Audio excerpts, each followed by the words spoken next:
तो आइए दोस्तों इस वीडियो पे हम बात कर लेते हैं एक काफी ज्यादा महत्वपूर्ण प्रश्न की, जो कि आपका होने वाला है 12th केमिस्ट्री के अंतर्गत। क्वेश्चन है आपका, प्रथम कोटि की अभिक्रिया के लिए अर्धायु काल का व्यंजक निकालिए। ऐसा प्रश्न आपके बोर्ड एग्जाम में आता है और यह देखिए काफी ज्यादा इंपॉर्टेंट है, क्योंकि देखिए जो आपका यहाँ पर प्रथम कोटि की अभिक्रिया है, इसका जो वेग स्थिरांक का व्यंजक है और इसके लिए आपका अर्धायु काल का व्यंजक, ठीक है, अर्धायु, इसके लिए आपके न्यूमेरिकल क्वेश्चन भी बोर्ड एग्जाम में आते हैं और इससे संबंधित आपका ये डेरिवेशन भी पूछा जाता है। तो ऐसे में आपको इस वीडियो को लास्ट तक इसलिए देखना चाहिए क्योंकि देखिए अगर आप लोग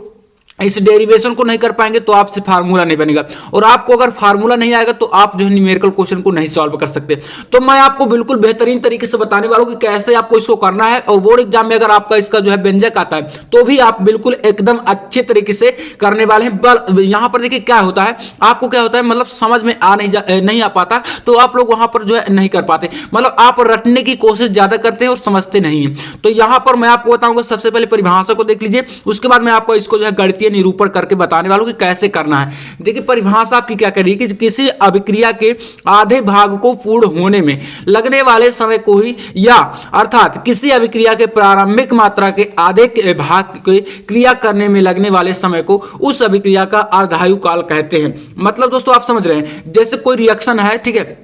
कोई रिएक्शन है और वह कितनी कंप्लीट होती है, तो अगर कोई रिएक्शन आपकी जो है मतलब 100% होती है, ठीक है, और उसमें से अगर वह 50% कंप्लीट हो जाती है तो मतलब जो अभिक्रिया वो कितनी हो गई, आधी हो गई। तो मतलब वही जो 50% अभिक्रिया को पूर्ण होने में समय लगता है, ठीक है, 50% रिएक्शन को कंप्लीट होने में जो टाइम लगता है यानी टी, वही वो आपका क्या कहलाता है, अर्धायु है, ठीक है, यानी कि उस अभिक्रिया की अर्धायु हो जाएगी। और इसे किसी डिनोट करते हैं तो T1/2 यानी कि टी हाफ, ठीक है, T1/2 यानी कि अर्धायु को T1/2 से डिनोट करते हैं। तो ये तो हुआ आपका अर्धायु की परिभाषा, यानी कि आपको देखिए समझ में आ गया होगा, काफी सिंपल है, इसमें कुछ हार्ड जैसा नहीं लग रहा। अब देखिए यहां पर आपको करना क्या है, सबसे पहले आपको पता होना चाहिए कि जो अभिक्रिया की अर्धायु है उसको हम T1/2 से डिनोट करते हैं, मैं आपको बता ही चुका हूं। अब देखिए प्रथम कोटि की अभिक्रिया के लिए है ना, यहां पर हमें किसके लिए निकाल रहे हैं, तो प्रथम कोटि की अभिक्रिया के लिए हम लोग निकाल रहे हैं अर्धायु। तो देखिए अब आपको पता क्या होना चाहिए, अब यहां पर आपको मालूम होना चाहिए जो प्रथम कोटि की अभिक्रिया है उसका जो वेग स्थिरांक है यानी कि वेग समीकरण है वह क्या होता है। तो चलिए यहां पर हम लोग उसको पहले लिखते हैं, फिर यहां पर अर्धायु को हम निकालते हैं। देखिएगा लिखेंगे कि प्रथम कोटि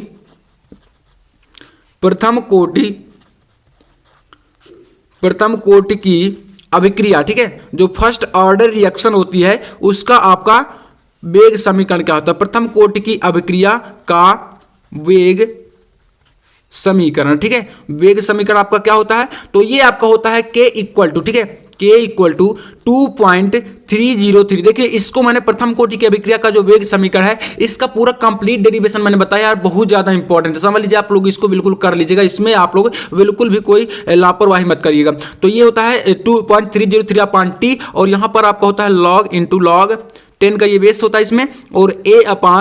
a माइनस एक्स। ये देखिए a और a माइनस एक्स क्या है, इसको भी थोड़ा समझ लीजिएगा। तो देखिए इसमें आपका पहली बात तो देखिए ये हो गया प्रथम कोटि की अभिक्रिया का वेग समीकरण। अब इसी से हम लोग जो है इसकी जो प्रथम कोटि की अभिक्रिया है इसका अर्धायु निकालेंगे। तो इसमें आपका ये हो गया। अब यहाँ पर टी आपका क्या है, टी जो अभिक्रिया का समय होता है यानी कि जो अभिक्रिया को कंप्लीट होने में जो टाइम लगता है टी आपका समय हो गया। ए जो होता है यह अभिकारक की प्रारंभिक सांद्रता होती है, यानी कि जैसे कोई आपकी, जैसे यहाँ पर देखिए आपका जब अभिक्रिया होती है तो उसमें आपका रिएक्टेंट लिया जाता है, ठीक है, यहाँ पर कोई रिएक्टेंट यानी कोई अभिकारक लेंगे और फिर इससे जो है कोई प्रोडक्ट यानी कि उत्पाद बनता है, ये आप सभी जानते हैं, यानी कि अभिकारक से ही जो है रिएक्शन करके प्रोडक्ट बनता है यानी कि उत्पाद बनता है। ये तो आपका हुआ। तो देखिए इसमें जो आपका ए है, ठीक है, ओनली आपका जो ए है वो जो आपका अभिकारक हम यहां पर ले रहे हैं उसका प्रारंभिक सांद्रण है, यानी कि जब आपकी रिएक्शन बिल्कुल शुरू ही नहीं हुई है तब का वह सांद्रण होता है आपका ए। यानी इसमें आपको ए इक्वल टू क्या करना है, देखिए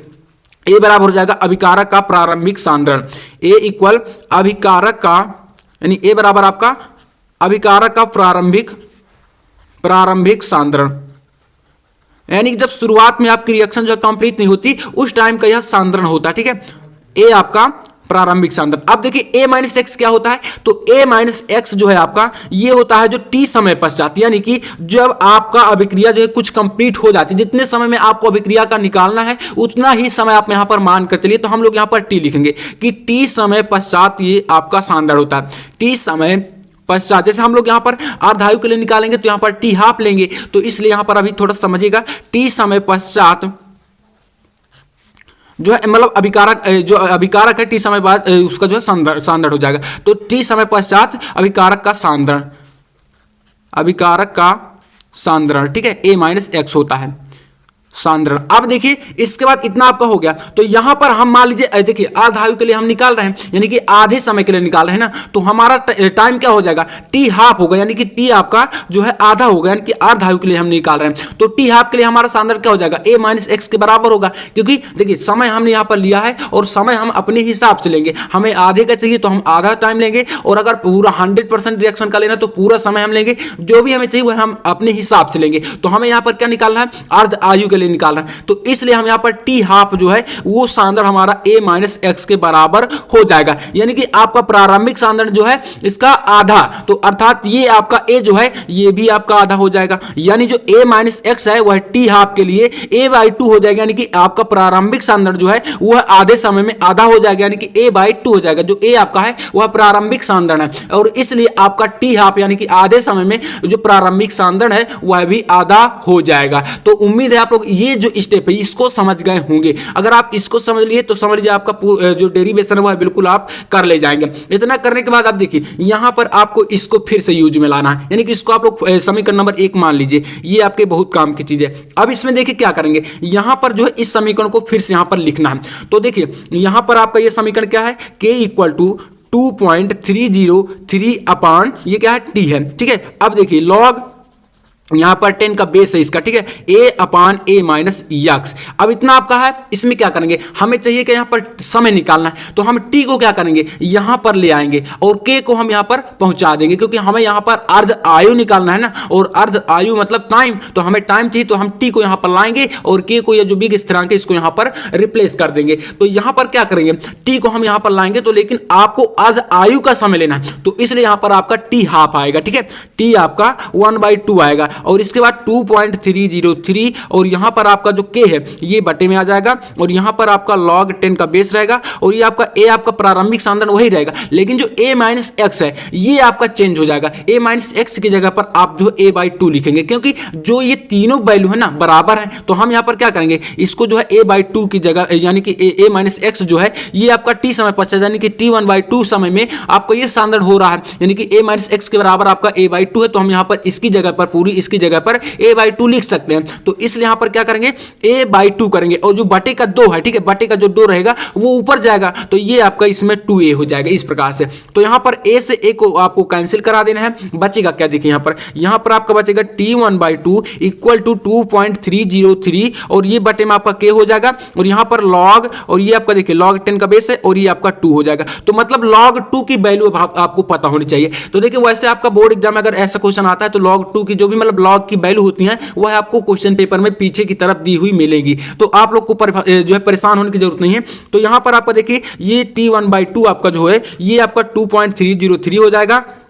और यहां पर बटे में क्या होगा, और देखिए जो log 2 का वैल्यू होता है वह कितना होता है, तो यहां पर मैं लिख देता हूं आपको, यह वैल्यू होता है 0.30 और यहां पर 10, ये वैल्यू होती है log 2 की, ठीक है। तो हमने यहां पर डायरेक्टली इसको रख दिया, ये आपके वहां पर क्वेश्चन पेपर में दिया हुआ रहेगा, आपको जब करना होगा। तो यहां पर T1/2 यानी कि T हाफ ये आपका हो जाएगा, यहाँ पर जब ऊपर का इसमें गुणा कराएंगे तो ये पूरा आपका 0.693 हो जाएगा, और बटे में आपका क्या है, K है। तो ये आपका पूरा इस प्रकार से जो प्रथम कोटि की अभिक्रिया है उसका जो अर्ध आयु काल है वह आपका कितना आ गया, तो ये आपका आ गया 0.693 अपान K, ये होता है आपका, और T आपका है अर्ध आयु काल है, और K आपका जो है उसका वेग स्थिरांक होता है। तो इस प्रकार से इसको आपको बिल्कुल अच्छी तरीके से कर लेना है, और बोर्ड एग्जाम में इससे संबंधित न्यूमेरिकल क्वेश्चन बहुत ज्यादा मात्रा में पूछे जाते हैं, तो इसको आप लोग बिल्कुल कर लीजिएगा, और प्रथम कोटि की अभिक्रिया का जो वेग स्थिरांक है उसको भी आप कर लीजिएगा। तो अगर वीडियो अच्छा लगा तो लाइक कर देना, और चैनल अपना तो सब्सक्राइब भी कर लेना। मैं मिलता हूं नेक्स्ट वीडियो में, तब तक के लिए जय हिंद, वंदे मातरम।